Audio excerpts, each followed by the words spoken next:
ہمارے نبی کریم صلی اللہ علیہ وسلم جب تشریف لائے تو آپ نے جن رسومات کو اسلام کے بالکل خلاف پایا اور ان میں اصلاح کی کوئی گنجائش نہیں تھی ان کو تو آپ نے ختم فرما دیا، اور جو رسومات لوگوں کے درمیان رائج تھیں اور ان میں اصلاح ہو سکتی تھی تو رحمت کونین کا طریقہ یہ نہیں رہا کہ آپ نے ساری رسومات کو ختم کر کے کہا ہو اب یہ ہم نئی رسومات کا آپ کو تعارف پیش کر رہے ہیں، اس کو آپ اختیار کریں،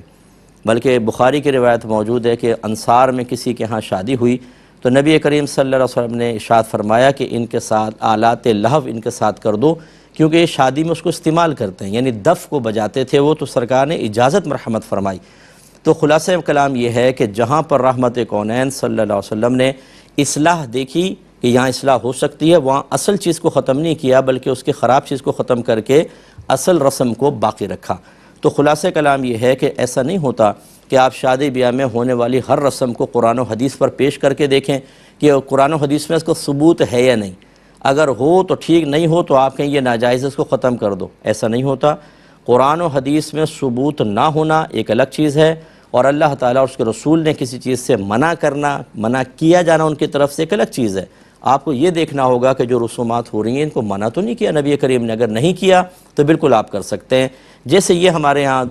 بچیوں کا مطالبہ کرنا، بس اس میں یہ ہے کہ ظلم سے چونکہ شریعت نے منع کیا ہے، یہ مطالبہ ظلم کے اندر نہ آ جائے،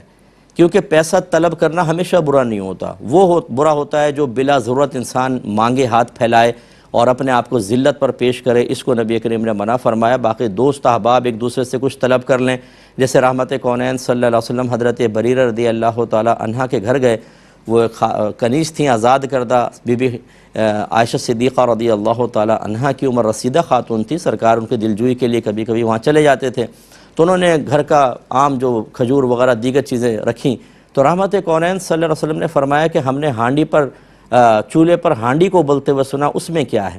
تو بتایا گیا رسول اللہ وہ صدقے کی بکری ہے۔ سرکار نے فرمایا تمہارے لیے صدقہ ہے، ہمارے لیے ہدیہ ہے، لے کر آؤ۔ ابھی دیکھیں خود سرکار نے مطالبہ فرمایا، ہر مطالبہ منع نہیں ہوتا، تو یہ مطالبہ بھی شرعاً جائز ہے، لیکن چونکہ ظلم شریعت نے منع کیا ہے، ظلم کا مطلب اس طرح کا کوئی عمل کرنا کہ سامنے والے کو بلا اجازت شرع روحانی، جسمانی یا مالی تکلیف پہنچے، یہ ہو سکتا ہے کہ وہ کم پہ راضی نہ ہونے، ہم تو نہیں لیں گے، زیادہ دو زیادہ دو زیادہ دو، اور بیچارہ دولہا اتنا زیادہ نہیں دے سکتا لیکن وہ بڑی مجبوری میں دیتا ہے، یہ مطالبات خواتین کے ٹھیک نہیں ہوتے۔ شادی بیاہ کے موقع پہ ایسا نہیں ہوتا کہ دولہا کو قارون کا خزانہ مل جائے گا بیچارہ، اور اس کے گھر کے صحن سے پیٹرول نکل آئے گا اور گورنمنٹ اس کے اوپر رائلٹی دینا شروع کر دے گی، وہ سمجھتے ہیں پتہ نہیں شادی ہو رہی ہے تو اس کے پاس بہت سارا پیسہ ہوگا، اور بیجا مطالبات، جوتی چھپائی کی الگ رسم، دودھ پلائی کی الگ رسم، اور پتہ نہیں دوپٹہ کھچائی کی علیحدہ رسم، یہ عورتوں نے کمائی کے دھندے بنا رکھے ہیں۔ اس طرح کی رسومات کہ جس میں سامنے والے کی دل آزاری ہو، تکلیفیں وہ منع ہے۔